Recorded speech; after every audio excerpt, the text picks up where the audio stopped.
সম্মানিত দিনী ভাই ও বোন, যারা খুব বেশি অভাবের মধ্যে আছেন, বিপদের মধ্যে আছেন, মুসিবতের মধ্যে আছেন, দুশ্চিন্তা পেরেশানির মধ্যে আছেন, এশার নামাজের পরে ছোট্ট একটি দোয়া পাঠ করুন। আপনার ভাগ্যের চাকা ঘুরে যাবে ইনশাআল্লাহ, জীবন পরিবর্তন হয়ে যাবে। আল্লাহর রসুল সাল্লাল্লাহু আলাইহি ওয়াসাল্লাম শপথ করে এই দোয়ার ব্যাপারে বলেছেন, এক ব্যক্তি এই দোয়া পাঠ করেছিল, আল্লাহ রসুল তার ব্যাপারে যে কথা বলেছেন তা যদি শোনেন অবাক হয়ে যাবেন, আশ্চর্য হয়ে যাবেন। অত্যন্ত কার্যকরী একটি আমল। সম্মানিত দিনী ভাই ও বোন, সহিহ নাসাই 1300 নম্বর হাদিসের মধ্যে উল্লেখ আছে, এক ব্যক্তি এই দোয়া পাঠ করেছিলেন। আল্লাহ রসুল সাল্লাল্লাহু আলাইহি ওয়াসাল্লাম সাহাবীদেরকে বললেন, হে আমার সাহাবীরা, তোমরা কি জানো সে কোন দোয়া পাঠ করেছে, সে কি দোয়া করেছে? সাহাবীরা বললেন, ইয়া রাসূলুল্লাহ সাল্লাল্লাহু আলাইহি ওয়াসাল্লাম, আল্লাহ এবং তার রাসূলই ভালো জানেন। তখন আল্লাহর রসুল সাল্লাল্লাহু আলাইহি ওয়াসাল্লাম বললেন, হে আমার সাহাবীরা, শপথ সেই মহান সত্তার যার হাতে আমার প্রাণ, তথা আল্লাহ তাআলার শপথ, সে মহান মালিকের, আল্লাহ তাআলার যে নাম ধরে আল্লাহকে ডেকেছে, সেই নাম ধরে আল্লাহকে ডাকলে আল্লাহ অবশ্যই সেই নাম ধরে ডাকার কারণে সঙ্গে সঙ্গে সাড়া দিয়ে থাকেন। এই নাম নিয়ে যা কিছু চাওয়া হয় মহান মালিক আল্লাহ তাআলা তাই দান করে থাকেন। সুবহানাল্লাহ। আল্লাহ রসুল শপথ করে বলেছেন যে শপথ সেই মহান মালিকের, শপথ সেই সত্তার যার হাতে আমার প্রাণ। এইভাবে শপথ করে আল্লাহ রসুল সাল্লাল্লাহু আলাইহি ওয়াসাল্লাম এই দোয়ার ব্যাপারে বলেছেন। অতএব এই ছোট্ট দোয়ার আমল যদি আমরা সঠিক নিয়মে করতে পারি, আমাদের দোয়া অবশ্যই অবশ্যই কবুল হবে। আল্লাহ আমাদের দিকে অবশ্যই তাকাবেন নেক নজরে, অবশ্যই আল্লাহ তাআলা আমাদের উপরে নেক নজরে তাকাবেন। সুবহানাল্লাহ। সম্মানিত দিনী ভাই ও বোন, এই ছোট্ট আমলটি কিভাবে করতে হবে আমরা প্রত্যেকটি বিষয় জেনে নিব এবং প্র্যাকটিক্যালি দেখিয়ে দিব, যেন আমলটি করা আপনাদের জন্য অত্যন্ত সহজ হয়ে যায়। বিশেষ করে মা ও বোনদেরকে রিকোয়েস্ট করে বলবো, আমলটি অবশ্যই করবেন। স্বামী সন্তান বাড়ির পুরুষ মানুষ যারা রয়েছেন, তারা বাহিরে কাজকর্ম করেন, সারা দিন পরিশ্রম করেন, তারা খেটে তাদের মাথার ঘাম পায়ে ফেলে অর্থ উপার্জন করে বাড়ি পর্যন্ত নিয়ে আসেন। তারা সব সময় চেষ্টা করেন বাড়ির মানুষকে একটু সুখে রাখার জন্য, ভালো রাখার জন্য। সম্মানিত মা ও বোন, এই আমলটি যদি আপনি করেন, আপনার স্বামী সন্তান, আপনার বাড়ির পুরুষ মানুষ যারা রুজি রোজগার করেন, তাদের কামাই রুজিতে প্রচুর পরিমাণ বরকত আসবে ইনশাআল্লাহ। আল্লাহ তাআলার রহমত আপনার পরিবারে আসবে। আল্লাহ পাক রব্বুল আলামিন বিশেষভাবে আপনাদেরকে কুদরতি হাতে হেফাজত করবেন। সকল প্রকার বিপদ আপদ বালা মুসিবত থেকে হেফাজত করবেন। মুহূর্তের মধ্যে অভাব দূর করে দিবেন, প্রাচুর্য দান করিবেন, ধন ভান্ডার আল্লাহ তাআলা দান করিবেন। প্রয়োজনে আল্লাহ পাক রব্বুল আলামিন আপনাকে গায়বী ধন সম্পদের মালিক বানিয়ে দিবেন। সুবহানাল্লাহ। সম্মানিত দিনী ভাই ও বোন, এই ছোট্ট আমলটি কিভাবে করবেন? এই ছোট্ট আমলটি করার জন্য আপনাকে পবিত্রতা অর্জন করতে হবে। যদি গোসলের প্রয়োজন পড়ে তাহলে গোসল করে নেবেন, অতঃপর উত্তম রূপে অজু করবেন, সুন্নতি ভাবে অজু করবেন। অজুর মধ্যে সুন্নত হলো অজুর যে ফরজগুলো রয়েছে প্রত্যেকটি ফরজ 3 বার করে ধৌত করা। আমরা যদি অজুর ফরজ 4টি, এই 4টি অঙ্গ যদি একবার করে ধৌত করি অজু হয়ে যাবে, কিন্তু যদি 3 বার করে ধৌত করি তাহলে উত্তম রূপে অজু হয়ে যাবে, সুন্নতি অজু হয়ে যাবে। অতএব আমরা ভালোভাবে অজুর যে ফরজগুলো আছে এগুলো 3 বার করে সৈশুদ্ধ করে ধৌত করে নিব ইনশাআল্লাহ। সুন্নতি অজু করে অতঃপর একটি পবিত্র স্থানে দাঁড়িয়ে যাবেন এশার নামাজ পড়ার জন্য। এশারের নামাজ 4 রাকাত ফরজ পড়বেন। মা ও বোন ঘরে বাড়িতে পড়ে নেবেন। দিনী ভাই ও বাবারা, বালেক যারা রয়েছেন, আপনারা মসজিদে গিয়ে জামাতের সাথে এশারের 4 রাকাত ফরজ নামাজ পড়ে নেবেন। 4 রাকাত এশারের ফরজ নামাজ পড়ার পরে 2 রাকাত সুন্নত নামাজ পড়বেন। 2 রাকাত সুন্নত নামাজ পড়ার পরে 2 রাকাত নামাজ আছে যার নাম হলো নফল নামাজ, তাহাজ্জুদের নামাজও বলা যায়। এই 2 রাকাত নামাজ আমরা অনেকেই কিন্তু জানি না। এই 2 রাকাত নামাজের মধ্যে তাশাহুদ পাঠ করার পরে এই দোয়াটি পাঠ করতে হবে, কারণ ওই ব্যক্তি তাশাহুদ পাঠ করার পরে দোয়াটি পাঠ করেছিলেন। আর আল্লাহর রাসূল সাল্লাল্লাহু আলাইহি ওয়াসাল্লাম তখনই এই বিষয়টি লক্ষ্য করেছিলেন, আর তখনই আল্লাহর রাসূল সাল্লাল্লাহু আলাইহি ওয়াসাল্লাম পাঠ করার কথা বলেছেন। তখনকার জন্যই কিন্তু আল্লাহর রাসূল সাল্লাল্লাহু আলাইহি ওয়াসাল্লাম আল্লাহ তাআলার উপরে শপথ করে বলেছেন সুবহানাল্লাহ সুবহানাল্লাহ। অতএব নামাজের মধ্যে তাশাহুদ পাঠ করার পরে, নফল নামাজের মধ্যে তাশাহুদ পাঠ করার পরে এই দোয়াটি পাঠ করবেন। ইনশাআল্লাহ আল্লাহ তাআলা গায়বী সুসংবাদ আপনাকে জানিয়ে দিবেন। আল্লাহ পাক রব্বুল আলামিন মুহূর্তের মধ্যে সকল প্রকার অভাব অনটন, দুশ্চিন্তা, পেরেশানি, বিপদ আপদ, বালা মুসিবত আপনার বাড়ি থেকে দূর করে দিবেন, তাড়িয়ে দিবেন ইনশাআল্লাহ। আপনার জীবন থেকে সকল প্রকার ক্ষয়ক্ষতি আল্লাহ পাক রব্বুল আলামিন দূর করে দিবেন। আপনার জীবনের প্রতিটি মুহূর্তে আল্লাহ পাক রব্বুল আলামিন কল্যাণ ও উন্নতি দান করিবেন। সুবহানাল্লাহ। সম্মানিত দিনী ভাই ও বোন এবং শ্রদ্ধেয় মা ও বাবারা, কিভাবে আমলটি করিবেন প্রত্যেকেই ভালো করে লক্ষ্য করুন। আমলটি করার জন্য 2 রাকাত নফল নামাজ পড়তে হবে। কখন পড়বেন বিষয়টি বলে দিয়েছি, আবারও ভালো করে বলে দিচ্ছি। এশারের 4 রাকাত ফরজ নামাজ পড়বেন। এশারের 4 রাকাত ফরজ নামাজ পড়ার পরে 2 রাকাত সুন্নত নামাজ পড়বেন।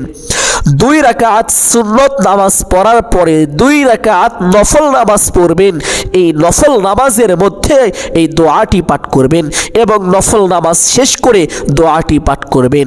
দোয়াটি পাঠ করে আল্লাহ পাকের কাছে দুহাত তুলে 2 ফোঁটা চোখের পানি ফেলে দিয়ে আপনি আল্লাহ পাকের কাছে যা চাইবেন আল্লাহ সঙ্গে সঙ্গে দোয়া কবুল করবেন, তাই দান করিবেন ইনশাআল্লাহ। আল্লাহ রাসূল শপথ করে বলেছেন, কসম করে বলেছেন। অতএব এই দোয়া অবশ্যই অবশ্যই আল্লাহ কবুল করবেন। সুবহানাল্লাহ। সহিহ নাসাই 1300 নম্বর হাদিসটি। সম্মানিত দিনী ভাই ও বোন, হাদিসটি ইতিপূর্বে বলে দিয়েছি, এখন আমলের বিষয়টি আমি আপনাদেরকে বলে দিব। 2 রাকাত নফল নামাজ পড়ার জন্য কিবলামুখী হয়ে দাঁড়াবেন। এখন একটি কথা বলতে পারেন যে হুজুর বিতির নামাজ কখন পড়ব? সম্মানিত দিনী ভাই ও বোন, এই 2 রাকাত নফল নামাজ পড়ার পরে আমলটি করবেন। আমলটি করে দোয়া দরুদ পাঠ করার পরে আপনি 3 রাকাত বিতিরের নামাজ পড়ে নেবেন ইনশাআল্লাহ। সম্মানিত দিনী ভাই ও বোনেরা, 2 রাকাত নফল নামাজ পড়ার জন্য কিবলামুখী হয়ে দাঁড়াবেন। দাঁড়িয়ে ছোট্ট নিয়ত করিবেন, আমি কিবলামুখী হয়ে 2 রাকাত নফল নামাজ পড়িতেছি। নিয়তটি ভালো করে শুনে রাখুন। নিয়ত করা ফরজ, নিয়তে ভুল হলে নামাজ বাতিল হয়ে যাবে। নিয়ত না করলে নামাজ হয় না। নিয়তটি এভাবে করিবেন, আমি কিবলামুখী হয়ে 2 রাকাত নফল নামাজ পড়িতেছি। নিয়ত করা শেষ করে আপনারা প্রত্যেক নামাজের মধ্যে হাত দুটি যেইভাবে উঠিয়ে থাকেন ঠিক সেভাবেই হাত দুটি উঠাবেন। উঠিয়ে আল্লাহু আকবার বলে হাত দুটি ছেড়ে দিয়ে বেঁধে ফেলবেন। বাঁধার পরে সানা পাঠ করিবেন, সুবহানাকাল্লাহুম্মা ওয়া বিহামদিকা ওয়া তাবারাকা ইসমুকা ওয়া তাআলা জাদ্দুকা ওয়া লা ইলাহা গায়রুক। আপনি যেই সানা পাঠ করতে পারেন সেই সানাটি পাঠ করবেন। সানা পাঠ করা শেষ করে আউযু বিল্লাহ এবং বিসমিল্লাহ সহিশুদ্ধ করে পাঠ করিবেন। আউযু বিল্লাহি মিনাশ শাইতানির রাজীম, বিসমিল্লাহির রহমানির রহিম। অতঃপর সূরাতুল ফাতিহা পাঠ করিবেন। আলহামদুলিল্লাহি রাব্বিল আলামিন আর রহমানির রহিম মালিকি ইয়াউমিদ্দিন ইয়্যাকা না'বুদু ওয়া ইয়্যাকা নাস্তাঈন اهدنا الصراط المستقيم صراط الذين أنعمت عليهم غير المغضوب عليهم ولا الضالين। অতঃপর আমিন বলবেন, আমিন। অতঃপর বিসমিল্লাহ পাঠ করিবেন, বিসমিল্লাহির রহমানির রহিম। অতঃপর যে কোনো একটি সূরা পাঠ করিবেন। পবিত্র কুরআনুল কারীম থেকে আপনি চাইলে একটি আয়াত বা একটি সূরা পাঠ করে নিতে পারেন। আপনাদের বোঝানোর জন্য আমি ছোট্ট একটি সূরা পাঠ করব, সূরাতুত তাকাসুর। যেহেতু এই সূরার ফজিলত রয়েছে, অতএব এই সূরাটি পাঠ করব। আপনারাও চাইলে এই সূরাটি পাঠ করতে পারেন অথবা যে কোনো একটি সূরা পাঠ করতে পারেন, হয়ে যাবে। আলহাকুমুত তাকাসুর হাত্তা যুরতুমুল মাকাবির কাল্লা সাউফা তা'লামুন সুম্মা কাল্লা সাউফা তা'লামুন কাল্লা লাউ তা'লামুনা ইলমাল ইয়াকিন লাতারাউন্নাল জাহিম ثم لترونها عين اليقين ثم لتسألن يومئذ عن النعيم আপনারা চাইলে এই সূরাটি পাঠ করবেন অথবা যে কোনো একটি সূরা পাঠ করবেন। সূরা পাঠ করা শেষ করে আল্লাহু আকবার বলে রুকুতে চলে যাবেন। রুকুতে গিয়ে রুকুর তাসবিহ পাঠ করিবেন, সুবহানা রাব্বিয়াল আযীম সুবহানা রাব্বিয়াল আযীম। কমপক্ষে 3 বার তাসবিহটি পাঠ করিবেন, 5 বার অথবা 7 বারও তাসবিহটি পাঠ করিতে পারেন। তাসবিহটি পাঠ করা শেষ করে সামিআল্লাহু লিমান হামিদাহ বলে সোজা হবেন।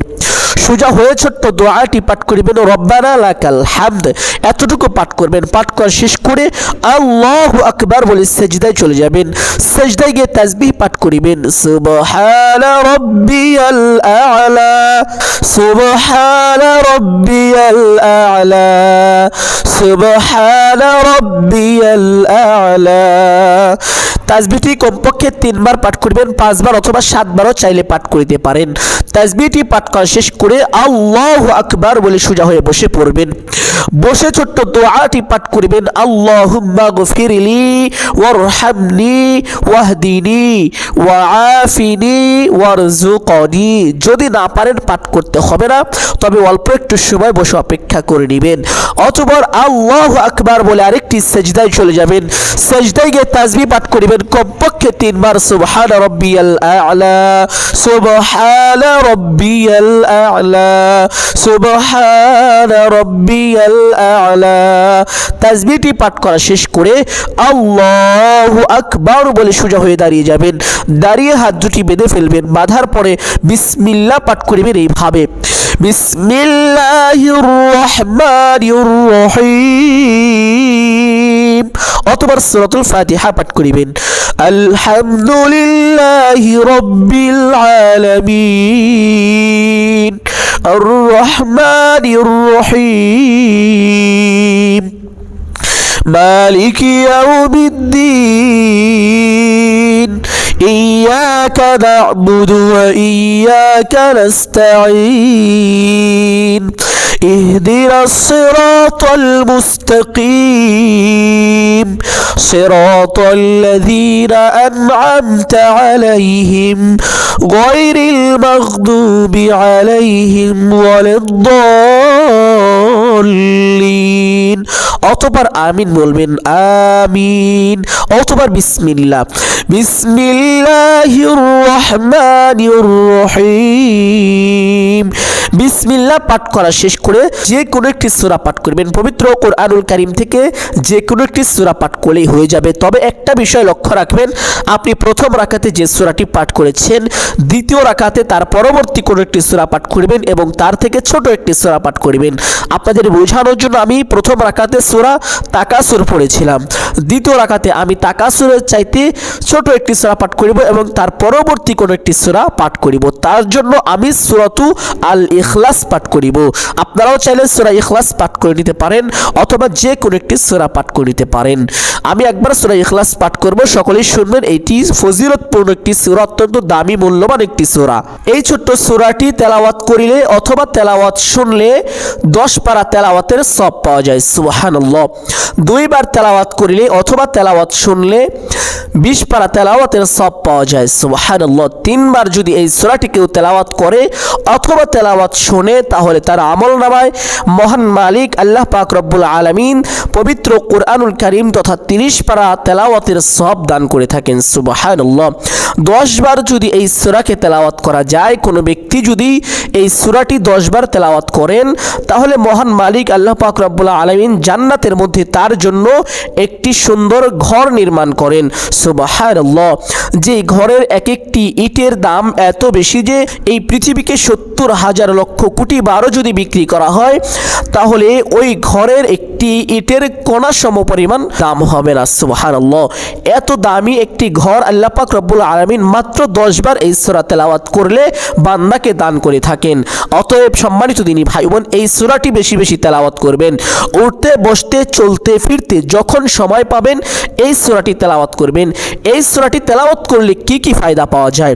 এই সূরাটি তেলাওয়াত করিলে আল্লাহ রাসূল সাল্লাল্লাহু আলাইহি ওয়াসাল্লামের হাদিসের মধ্যে পাওয়া যায়, এক ব্যক্তি খুব অভাবী ছিল, দরিদ্র ছিল, তখন তাকে সূরা ইখলাস তেলাওয়াতের আমল দিয়ে দেন। সে ব্যক্তি 1 বছর এই ইখলাস তেলাওয়াতের আমল করে 1 বছর পর সে দারিদ্রতা দূর করে প্রাচুর্য আল্লাহ পাকের কাছ থেকে এনে সে ব্যক্তি এমন হয়ে গিয়েছে, তার মাল ধন সম্পদ এত বেশি বৃদ্ধি হয়েছে, সে ব্যক্তি 1 বছর পরে তার মাল থেকে জাকাত ফরজ হয়েছে। সুবহানাল্লাহ। সে জাকাতের মাল নিয়ে আল্লাহ রসুলের দরবারে এসে হাজির। ইয়া রাসূলুল্লাহ, আপনি আমাকে যে ছোট্ট আমলটি দিয়েছিলেন এই আমলটি করে আজ আমি ধনী হয়েছি, বড়লোক হয়েছি। ইয়া রাসূলুল্লাহ, আমার উপরে জাকাত ফরজ হয়েছে, আমি কিছু সম্পদ এনেছি, জাকাত এনেছি। ইয়া রাসূলুল্লাহ, এইগুলো আপনার হাত দিয়ে বিতরণ করে দেন। সুবহানাল্লাহ। এই সূরাটি উঠতে বসতে চলতে ফিরতে আপনারা সব সময় পাঠ করবেন। যখনই সময় পাবেন সূরা ইখলাস অবশ্যই পাঠ করিবেন। সম্মানিত দিনী ভাই ও বোন, আপনি চাইলে দ্বিতীয় রাকাতে সূরা ইখলাসটি পাঠ করিতে পারেন অথবা যে কোনো একটি সূরা পাঠ করিবেন।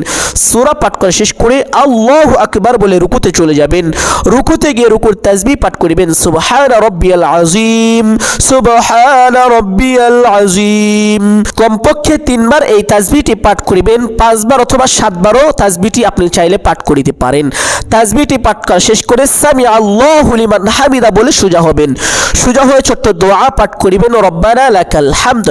অতঃপর আল্লাহু আকবার বলে সিজদায় চলে যাবেন। সিজদায় গিয়ে সিজদার তাসবিহ পাঠ করিবেন, সুবহানা রাব্বিয়াল আ'লা, সুবহানা রাব্বিয়াল আ'লা, সুবহানা রাব্বিয়াল আ'লা। কমপক্ষে 3 বার এই তাসবিহটি পাঠ করিবেন। আপনি চাইলে 5 বার অথবা 7 বারও তাসবিহটি পাঠ করিতে পারেন। তাসবিহটি পাঠ করা শেষ করে আল্লাহু আকবার বলে সোজা হয়ে বসে পড়বেন। সোজা হয়ে বসে ছোট্ট দোয়াটি পাঠ করিবেন, আল্লাহুম্মা গফিরলি ওয়ারহামনি ওয়াহদিনি ওয়াআফিনি ওয়ারযুকনি। ছোট্ট দোয়াটি পাঠ করা শেষ করে আল্লাহু আকবার বলে আরেকটি সিজদায় চলে যাবেন। সিজদায় গিয়ে তাসবিহ পাঠ করিবেন, সুবহানা রাব্বিয়াল আ'লা, সুবহানা রাব্বিয়াল আ'লা, সুবহানা রাব্বিয়াল আ'লা। কমপক্ষে 3 বার তাসবিহটি পাঠ করিবেন। আপনি চাইলে 5 বার অথবা 7 বারও এই তাসবিহটি পাঠ করিতে পারেন। তাসবিহটি পাঠ করা শেষ করে আল্লাহু আকবার বলে সোজা হয়ে বসে পড়বেন। বসে প্রথমে তাশাহুদ পাঠ করিবেন। এভাবে পাঠ করিবেন, আত-তাহিয়াতু লিল্লাহি ওয়াস-সালাওয়াতু ওয়াত-তাইয়্যিবাত, আসসালামু আলাইকা আইয়ুহান নাবিয়্যু ওয়া রাহমাতুল্লাহি ওয়া বারাকাতুহু, السلام علينا وعلى عباد الله الصالحين، أشهد أن لا إله إلا الله وأشهد أن محمدا عبده ورسوله। অতঃপর এই দোয়াটি পাঠ করিবেন যে দোয়ার ব্যাপারে আল্লাহর রাসূল সাল্লাল্লাহু আলাইহি ওয়াসাল্লাম কসম করে বলেছেন, শপথ করে বলেছেন যে মহান মালিক, ওই মহান মালিকের উপরে শপথ করে বলছি যে মহান মালিকের হাতে আমার প্রাণ, আমার জান, আমার মাল, সেই মহান মালিকের শপথ করে বলছি, যে ব্যক্তি এই নামে আল্লাহ তাআলাকে ডাকবে আল্লাহ তাআলা তার ডাকে সাড়া দিবেন, এবং যে ব্যক্তি এই নাম নিয়ে আল্লাহ তাআলার কাছে কিছু চাইবে আল্লাহ অবশ্যই তার চাওয়াকে পূরণ করবেন, তাকে তা দান করিবেন। সুবহানাল্লাহ। সম্মানিত দিনী ভাই বোন, সেই দোয়াটি হলো, আল্লাহুম্মা ইন্নী আসআলুকা বিআন্না লাকাল হামদা লা ইলাহা ইল্লা আনতাল মান্নানু বাদিউস সামাওয়াতি ওয়াল আরদ ইয়া যাল জালালি ওয়াল ইকরাম ইয়া হাইয়ু ইয়া কাইয়ুম। দোয়াটি আবারও বলছি, আল্লাহুম্মা ইন্নী আসআলুকা বিআন্না লাকাল হামদা লা ইলাহা ইল্লা আনতাল মান্নানু বাদিউস সামাওয়াতি ওয়াল আরদি ইয়া যাল জালালি ওয়াল ইকরাম ইয়া হাইয়ু ইয়া কাইয়ুম। সম্মানিত দিনী ভাই এবং দোয়াটি পাঠ করা শেষ করে দুরুদে ইব্রাহিম পাঠ করিবেন এইভাবে, আল্লাহুম্মা সাল্লি আলা মুহাম্মাদিন ওয়া আলা আলি মুহাম্মাদ কামা সাল্লাইতা আলা ইব্রাহিম ওয়া আলা আলি ইব্রাহিম ইন্নাকা হামিদুম মাজিদ। আল্লাহুম্মা বারিক আলা মুহাম্মাদিন ওয়া আলা আলি মুহাম্মাদ কামা বারাকতা আলা ইব্রাহিম ওয়া আলা আলি ইব্রাহিম ইন্নাকা হামিদুম মাজিদ। অথবা দোয়ায়ে মাসুরা পাঠ করিবেন, আল্লাহুম্মা ইন্নী যালামতু নাফসি যুলমান কাসীরা ওয়া লা ইয়াগফিরুয যুনুবা ইল্লা আনতা ফাগফিরলি মাগফিরাতাম মিন ইনদিকা ওয়ারহামনি ইন্নাকা আনতাল গফুরুর রহিম। অথবা ডান দিকে একটি সালাম দিবেন এইভাবে, আসসালামু আলাইকুম ওয়া রাহমাতুল্লাহ। অথবা বাম দিকে একটি সালাম দিবেন, আসসালামু আলাইকুম ওয়া রাহমাতুল্লাহ। এইভাবে সালাম দিয়ে নামাজটি শেষ করবেন। নামাজ শেষ করার পরে সেই স্থান থেকে উঠে যাবেন না, সেই স্থানে বসবেন, সেই স্থানে বসে আমলটি করতে হবে। সম্মানিত দিনী ভাই ও বোন, সেই স্থানে বসে প্রথমে আপনি দুরূদ পাঠ করিবেন। আপনি এই দুরূদটি পাঠ করিবেন যে দুরূদটি আমি পাঠ করছি, আল্লাহুম্মা সাল্লি আলা সাইয়্যিদিনা মুহাম্মাদিন আবদিকা ওয়া রাসূলিক ওয়া আলাল মুমিনিনা ওয়াল মুমিনাত ওয়াল মুসলিমিনা ওয়াল মুসলিমাত। এই দুরূদটি আপনারা 3 বার পাঠ করিবেন। দুরূদটি পাঠ করা শেষ করে 3 বার ইস্তিগফার পাঠ করিবেন, আস্তাগফিরুল্লাহ রাব্বি মিন কুল্লি যামবি ওয়া আতুবু ইলাইহি লা হাওলা ওয়ালা কুওয়াতা ইল্লা বিল্লাহ। এই ইস্তিগফারটি পাঠ করা যদি আপনার জন্য কষ্টকর হয় তাহলে এতটুকু বলবেন, আস্তাগফিরুল্লাহ আস্তাগফিরুল্লাহ আস্তাগফিরুল্লাহ। 3 বার আস্তাগফিরুল্লাহ বলবেন, যথেষ্ট হয়ে যাবে। 3 বার আস্তাগফিরুল্লাহ বলার পরে সেই দোয়াটি আবার পাঠ করিবেন। আমরা নামাজের মধ্যে যেই দোয়াটি পাঠ করেছি, সম্মানিত দিনী ভাই বোন, নামাজের মধ্যে দোয়াটি কয়বার পাঠ করতে হবে বলে দিচ্ছি। নামাজের মধ্যে দোয়াটি একবার পাঠ করতে হবে। তাশাহুদ পাঠ করার পরে দোয়াটি একবার পাঠ করলে যথেষ্ট হবে। অথবা দরুদ শরীফ দোয়ায়ে মাসুরা পড়ে নামাজটি শেষ করবেন। এখন নামাজ শেষ করার পরে যেই নিয়মে বললাম, নামাজ শেষ করার পরে দুরূদ পাঠ করলাম। প্রথমে দুরূদ পাঠ করার পরে ইস্তিগফার পাঠ করলাম। ইস্তিগফার পাঠ করার পরে দোয়াটি এখন পাঠ করতে হবে। এই দোয়াটি কতবার পাঠ করিবেন সম্মানিত দিনী ভাই ও বোন? এই দোয়াটি 121 বার পাঠ করিবেন ইনশাআল্লাহ। ভালো করে শুনে রাখুন, এই দোয়াটি 121 বার পাঠ করিবেন। এই দোয়া পাঠ করার পরে আবার সেই দুরূদটি পাঠ করিবেন। দুরূদ পাঠ করার পরে দুহাত তুলে আল্লাহ পাকের কাছে দোয়া করিবেন এইভাবে, আলহামদুলিল্লাহি রাব্বিল আলামিন ওয়াসসালাতু ওয়াসসালামু আলা সাইয়্যিদিল আম্বিয়া ওয়াল মুরসালিন। অতঃপর আপনার যা কিছু প্রয়োজন, যা চাইবেন আল্লাহ তাই দান করবেন।